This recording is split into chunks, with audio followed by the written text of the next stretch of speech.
Quiero invitarle a que abra su Biblia en el Salmo 115. Salmo 115. Y vamos a hacer lectura en el verso 3.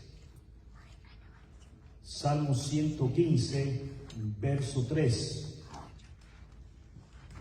Quiero invitarle a que me siga en la lectura de la palabra de Dios. Salmo 115, 3. Nuestro Dios está en los cielos y hace lo que le place. Dios bendiga su palabra.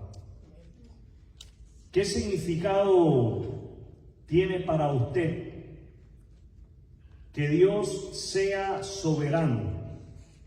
¿Qué significa para cada uno de nosotros que Dios sea soberano? Creo que esta pregunta podemos responderla de diferentes maneras. Una de las respuestas que podríamos darle a una pregunta como esta es que puede significar de que Él controla todo el universo. Él tiene el control de todo el universo. ¿Usted se imagina eso? Eso significa que Dios controla aún aquellas cosas que nuestros ojos no alcanzan a ver. Dios controla todas aquellas cosas que escapan a nuestra imaginación. Otros podrían responder que para ellos significa que Él tiene el poder de hacer lo que desea. Él tiene el poder de hacer lo que desea. Y eso es exactamente lo que el salmista plasma en el Salmo 115, verso 3. Nuestro Dios está en los cielos y hace lo que le place. Otros pueden responder que para ellos el hecho de que Dios sea soberano significa que su voluntad, la voluntad de Dios, siempre se cumple. Otros podríamos estar de acuerdo con todas las respuestas a las cuales hemos escuchado. El título de lo que quiero compartir con ustedes en esta tarde es la soberanía de Dios. La soberanía de Dios. Ese es el título del tema que estaremos desarrollando en esta tarde a la luz del libro de Jonás. El libro de Jonás. Así que vaya ahí en su Biblia, en el Antiguo Testamento, al libro de Jonás.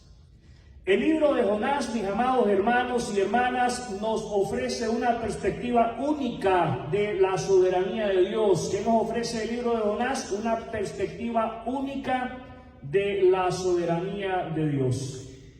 Desde el llamado de Jonás hasta su eventual cumplimiento, vemos cómo Dios controla las circunstancias. ¿Qué controla Dios? Las circunstancias. ¿Qué controla Dios? Las circunstancias. Eso quiere decir que Dios controla todo, absolutamente todo lo que pasa en nuestra vida, dentro de ella y fuera de ella, a nuestro alrededor. Incluso, escuche bien, incluso cuando sus siervos son reacios, son desobedientes a su mandato. La soberanía de Dios no solo se manifiesta en la naturaleza. Tenemos que la soberanía de Dios también se manifiesta en el corazón de las personas y se manifiesta en el resultado de sus planes. Vamos entonces sin demora a hacer lectura en la palabra de Dios en Jonás capítulo 1 y estaremos leyendo en este momento los versículos 1 y 2. Jonás 1, versos 1 y 2. ¿Dónde estamos? Jonás 1, 1 y 2. Leo de la palabra de Dios. El Señor le dio el siguiente mensaje a Jonás, hijo de Amitai. Levántate y ve a la gran ciudad de Nínive. Pronuncia mi juicio contra ella, porque he visto lo perversa que es su gente.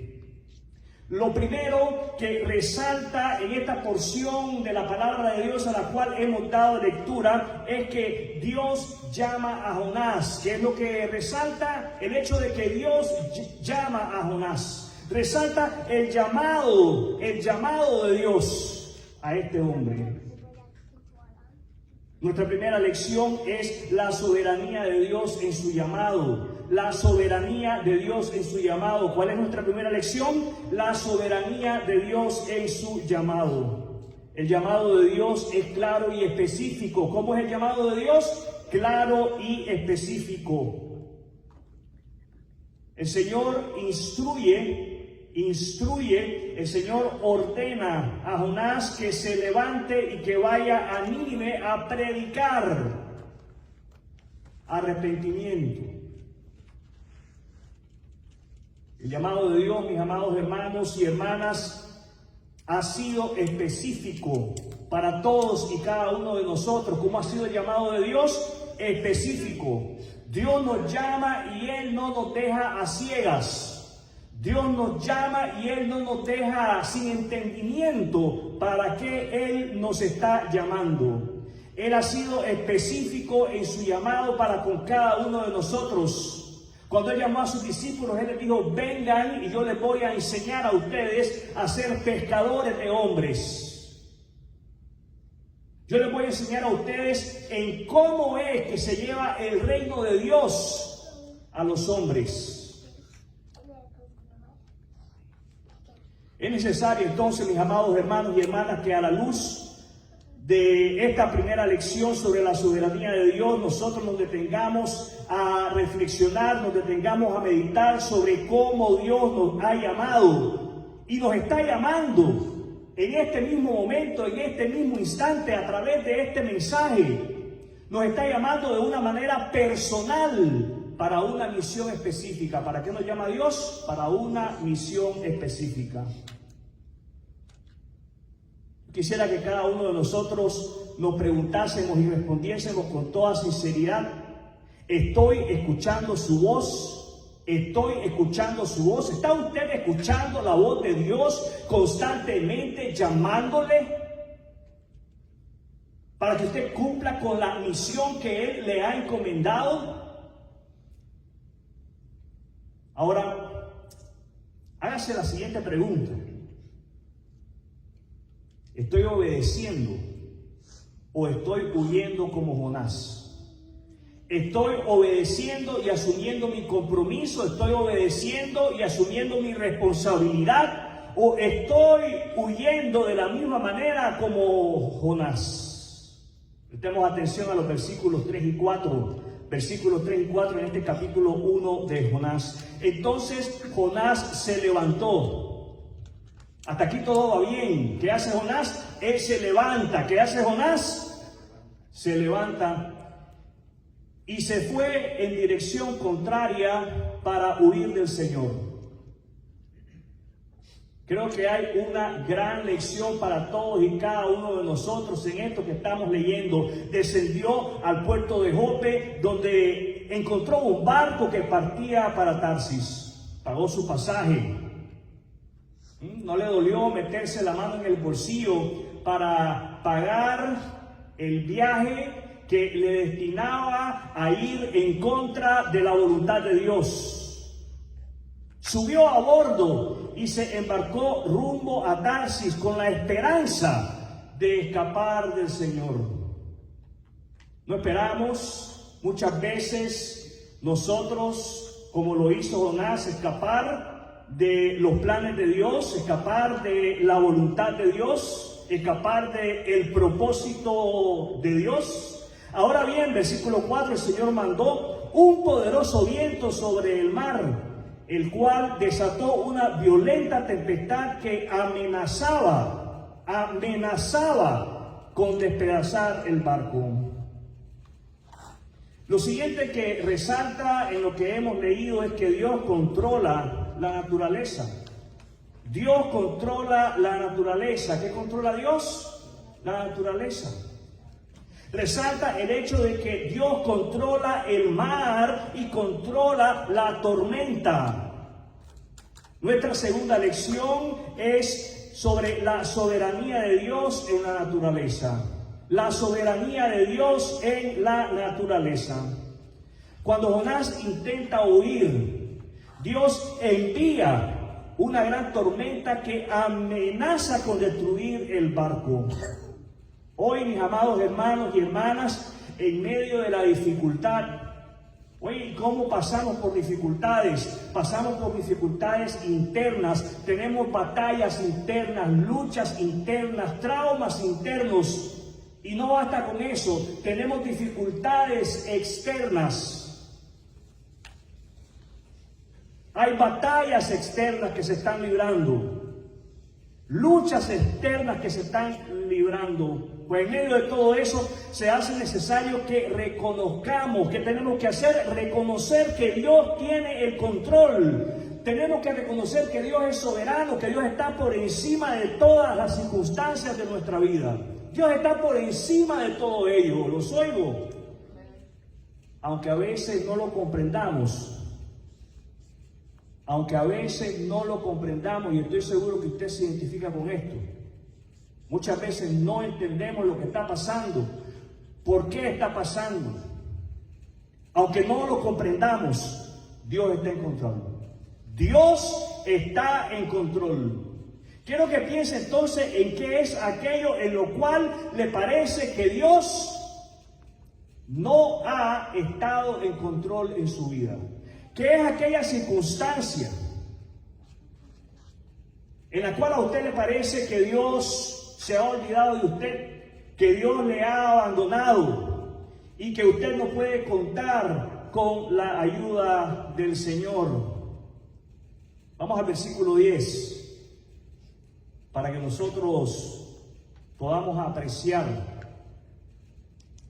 la respuesta a esta pregunta. Cuando Dios vio lo que habían hecho y cómo lo había, Jonás 3:10. Nos movemos del capítulo 1 al capítulo 3, verso 10. Cuando Dios vio lo que había hecho y cómo habían abandonado sus malos caminos, cambió de parecer y no llevó a cabo la destrucción con que los había amenazado. Algo último que resalta para todos y cada uno de nosotros es que Dios determina el destino de Jonás y Él determina el destino de Nínive. Y nuestra lección es sobre la soberanía de Dios en los resultados. La soberanía de Dios en los resultados. La soberanía de Dios en los resultados. A pesar de la desobediencia inicial de Jonás, a pesar de la rebeldía en el corazón de Jonás y haberse levantado, pero no para cumplir con el plan de Dios, con la voluntad de Dios, sino para ir en contra de ella, para ir en dirección opuesta a lo que se le había encomendado, Dios dirige los eventos para que su propósito se cumpla. Escuche bien. Lea usted detenidamente la historia de Jonás y preste atención a lo que Dios permite, en la vida de Jonás, para que de esa manera se cumpla su voluntad. La voluntad de Dios, se cumpla su propósito, el propósito de Dios, se cumpla su plan, el plan de Dios. Muchas veces nosotros caminamos de la misma manera como Jonás caminó. Queremos que se cumpla nuestro plan, queremos que se cumpla nuestro propósito, queremos que se cumpla nuestra voluntad. No queremos que se haga la voluntad de Dios. Y además muchas veces oramos de esa manera. Hágase mi voluntad.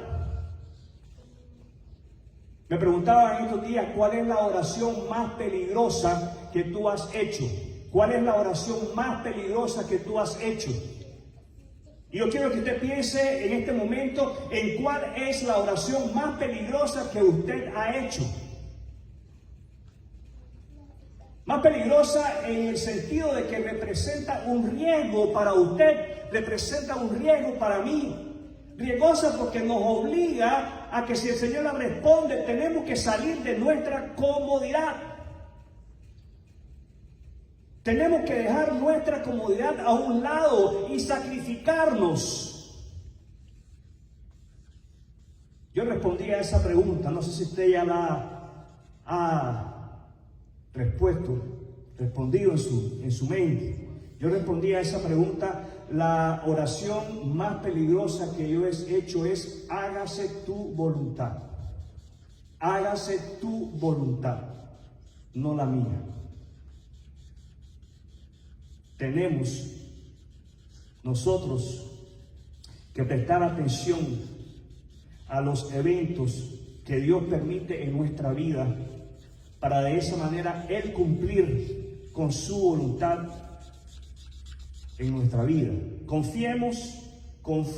¿Qué tenemos que hacer?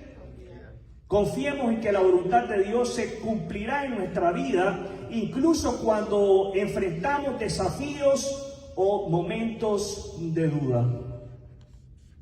Hay que confiar. ¿Qué tenemos que hacer? Confiar. Miren, cuando nosotros confiamos en la soberanía de Dios, cuando nosotros confiamos en que Dios está en control, vamos a ser guiados a descansar en sus promesas.